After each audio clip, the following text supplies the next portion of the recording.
আরব বিশ্বের দেশ হয়েও এতদিন যুক্তরাষ্ট্র ও ইসরায়েলের মদদ পেয়ে এসেছে মিশর। তবে এখন দেশটির ওপর নাখোশ যুক্তরাষ্ট্র, আর তাই সম্প্রতি সামরিক সহায়তা দেওয়া বন্ধ করে দিয়েছে ওয়াশিংটন।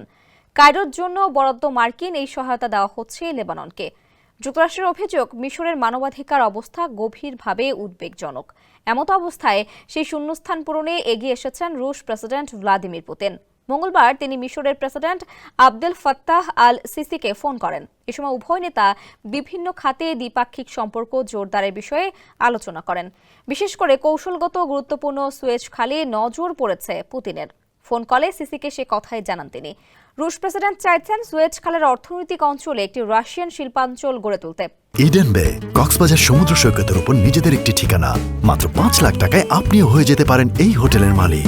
এছাড়া দাবা পরমাণু বিদ্যুৎ কেন্দ্র প্রকল্প নিয়েও আলাপ করেন পুতিন। আফ্রিকায় এই প্রথম কোনো পরমাণু বিদ্যুৎ কেন্দ্র বানাচ্ছে রাশিয়া। এছাড়া আঞ্চলিক বিভিন্ন ইস্যুতেও আলোচনা করেন পুতিন সিসি।